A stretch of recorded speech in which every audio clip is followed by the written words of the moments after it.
Hey, it's Brian with a quick announcement before we get started. You know, this time of year especially, we're always aware of how quickly time flies. So let me suggest to you that it's not too early to start thinking now about your Christmas shopping for 2022. And I've got the perfect recommendation for all the Christmas lovers in your life. Christmas Past, the book, is coming in the fall of 2022 from Lions Press. Stay connected with me on Facebook, Twitter, and Instagram for updates on events, giveaways, pre-ordering, publication dates, all that stuff. Thanks. Enjoy the episode. Small-town Christmases, hometown hunks, and women in their 30s who have been just too wrapped up in their careers in event planning or publishing to find true love. Without even mentioning movies or a certain cable television network, you already know where this conversation's heading. How could you not? Search for the keyword Christmas on your favorite news site starting anytime after the late summer, and no doubt the top results are about this year's lineup of made-for-TV Christmas romance movies. And every year that lineup grows and grows and grows. 2020 brought a whopping 40 new Christmas movies from one network alone, and dozens more from its closest network, cable, and streaming competitors. And most of them sticking to that timeless tale of girl meets boy, girl loses boy, and at some point girl and boy make a gingerbread house, or decorate a tree, or have a snowball fight that has them tumbling to the ground and almost smooching before getting interrupted at the last second. But rest assured, all plot threads will be resolved and everything will culminate in a chaste kiss under a gentle snowfall right before the credits roll. Made-for-TV Christmas movies are nearly as old as TV itself, but the last 2 decades have introduced a dramatic change to Christmas TV entertainment and, by extension, to Christmas itself. Is all of this a fad or a trend? And if it is, have we reached the peak yet? Or are we witnessing the start of something bigger? A lasting change in the kinds of stories we most closely associate with Christmas and the ways we want them told?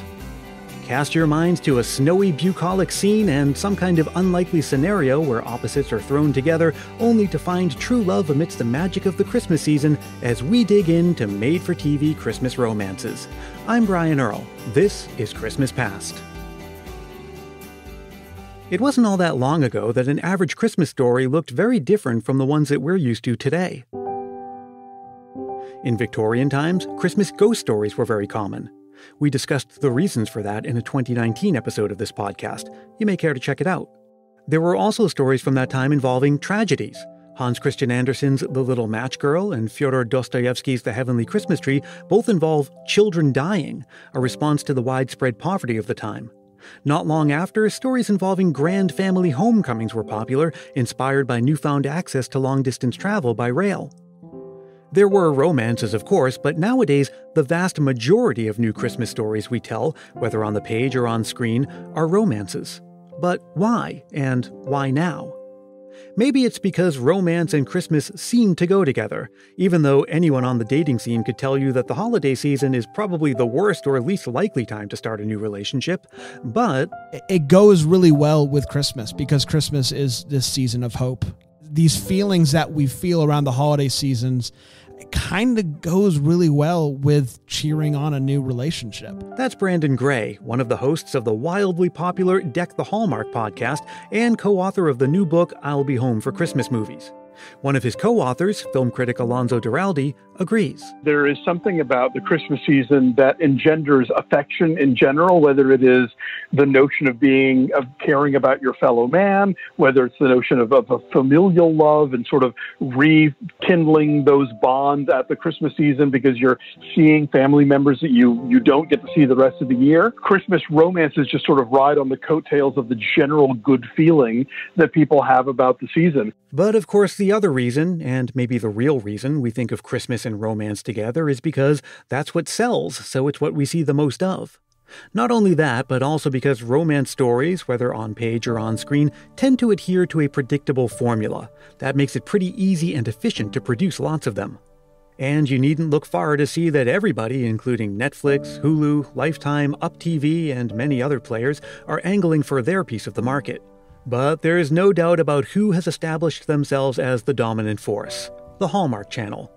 Why? If you were to ask me 3 years ago, before I really knew the market, I would say Hallmark just does it better. But really, I don't know if it's Hallmark doing it that much better than everybody else, as much as it is Hallmark has been doing it for so long that people associate it, they associate their movies with Christmas. That brand recognition was a long time in the making, and it took a bit of experimenting before they struck upon the winning formula. The Hallmark Channel didn't come into being until the year 2000, when it took over from something called the Odyssey Network. When the network launched, they were kind of trying a lot of different things. They did, different kinds of Christmas movies, whether they were comedic or dramatic. They would do the national Christmas tree lighting. They would do animated specials and musical specials and a whole mix of stuff. I think what many people consider a turning point for them is a 2006 film called The Christmas Card. The Christmas Card is the story of a sergeant who goes to visit the widow of one of his soldiers who died in battle.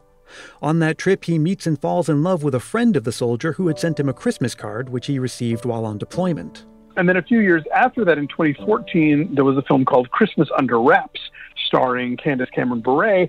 And at the time, that film broke ratings records for Hallmark Channel. So if you want to sort of track down where they really kind of entered that mold of big city, hardworking woman moves to small town, learns to love Christmas, falls in love with a flannel shirt wearing hunk, this is really the movie where that all begins. By 2010, Hallmark was putting out about a dozen new Christmas movies a year, and then it was 15, and then 20. Fast forward to the year 2020 when the network released a record 40 new movies, and the demand is there. They basically become one of the top cable channels for the entire year based almost entirely on the numbers that they do during the fourth quarter, which is why they start their 24/7 Christmas programming before Halloween.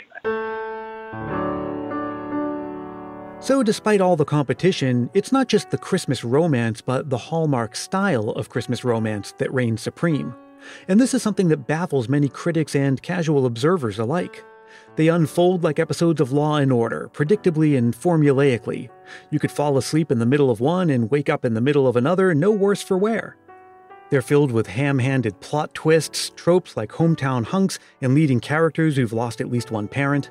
Throw in some, let's say, less than Emmy-worthy acting and production quality, and a level of bland wholesomeness that's nearly as conspicuous as their lack of diversity, and yet, people of all ages and walks of life keep coming back for more. They provide a great deal of comfort, and part of the thing about them being predictable, them being, exactly what's going to happen and all that stuff, that's part of the coziness of it all. They have been a little slow on diversity, although I think are making some strides in that direction now. But part of what makes these movies such comfort food for a broad audience is that, on the one hand, yes, they're very white. They're very heteronormative. There's a lot of flag waving, when it's a movie about the troops. But at the same time, they really walk a fine line in terms of almost never talking about religion, never talking about politics, never excluding anybody. It is a movie of people being nice to each other and taking care of each other and celebrating together. And maybe another reason people keep tuning in is that they're not exactly tuning in, at least not all the time. I can be walking around the house, folding clothes 1 minute, doing the dishes, have the movie on in the background, and not really be paying attention. And so to be able to have these movies on that you don't really have to follow along with if you've seen enough of them to kind of know what's going on, you know the beats, you know what's going to happen, and you're going to feel good. It's this really interesting thing that they've created. In recent years, Hallmark has ventured outside its familiar fare. There's been a movie centered around a same-sex couple, and some with heavier subject matter. And while that trend will likely continue and bring in new audience members, Hallmark knows its brand and who it's mostly catering to. You don't want to rock the boat. Like middle America, this is our crew. This is who we are making these movies for, and if other people watch it, that's great. There's definitely been a lot of pushback as Hallmark has tried to evolve and to move away from certain storylines towards some different storylines. But honestly, ratings have been good. With the trajectory for Hallmark and others continuing upward, you have to wonder, will we look back in a few decades and see TV Christmas romances the same way that we now look at aluminum Christmas trees? A trend that came and went and will be forever associated with its time? Or will they endure? Are they the television equivalent of the explosion of popular Christmas music from the 1940s and 50s? I don't know if there's a saturation point, but we certainly haven't hit it yet. My gut tells me that they're here to stay. And if they're right, we may be witnessing the birth of something like a modern tradition. Of course, this is the nature of Christmas, a celebration rooted in traditions of the past, but constantly reinventing itself with each passing generation. This is something that Andy in London has been thinking about recently, as she shares in this Christmas memory. So I'm originally from Lithuania, which is a small country in northeastern Europe, where Christmas Eve is really the main event. The Christmas Eve dinner table must have at least 12 dishes on it to represent the 12 months of the year, or the 12 apostles, depending on your interpretation. No meat or dairy products are allowed at Christmas Eve dinner, and not only that, you also have to fast all day in anticipation of the big feast. So every Christmas Eve morning, my whole family huddle together in the kitchen and start preparing the 12 dishes. Salads, fish, mushroom pastries, biscuits with poppy seed milk. Finally, once the sun has set, we get all dressed up and sit down to eat after wishing each other a happy and healthy year ahead. After dinner, we play charades and sing carols before going up to bed, unable to fall asleep in anticipation of Santa's arrival and presents the next morning, of course. On Christmas morning, we get up really early, light the fireplace, and get together around the Christmas tree with cups of hot cocoa, opening presents one by one in our PJs. We do this every single year without fail. We even did it exactly the same way last year over Zoom when my fiancé and I were not able to go see my family for Christmas due to quarantine. I love knowing that whatever happens, some things stay constant, which I have always found to be a comforting thought. I'm now 27 years old, and we now also have some new traditions that we have added to our traditional celebration. I've been living in London, England for 8 years now, and my fiancé is British, so Christmas Eve now also includes mince pies and old English carols. And for the first time, this year my fiancé and I are making our own Christmas fruitcake and bringing it all the way to Lithuania with us for Christmas. That's what I love the most about this magical holiday. While some things never change, there are so many ways to reinvent it and make it even more special. That vegan Christmas theme sounds like something that would fit right in with a lot of people's sensibilities nowadays. I guess those Lithuanian traditions are ahead of their time. Well, what about your Christmas traditions or your favorite Christmas memories? I'd love to share them with the rest of the Christmas Past family, and there's still time to do it this season. Just record a voice memo into your phone and send it to christmaspastpodcast@gmail.com. Keep it reasonably short, clean and family friendly, and be sure to say your name and where you're from. Christmas Past is produced in wonderful Willow Glen, California by yours truly, Brian Earl. Thanks so much to Alonso Duralde and Brandon Gray. I'll Be Home for Christmas Movies is available at fine booksellers everywhere, but let's be honest, you'll probably get it from Amazon, so check the show notes for a link. Thanks also to Andy in London, and as always, thank you for listening. This episode arrives on Thanksgiving Day, the official start of the Christmas season for most of us, so happy Thanksgiving. I hope it was everything you wanted it to be, and I hope your Christmas season is off to a wonderful start. Let's stay connected all throughout the season. Find me on Facebook, Twitter, and Instagram, and join the private Christmas Past Facebook group. You can drop me a line anytime with a Christmas memory or just to say hi. Again, the email address is christmaspastpodcast@gmail.com. And hey, if you're feeling the Christmas spirit, why not help more people discover this show?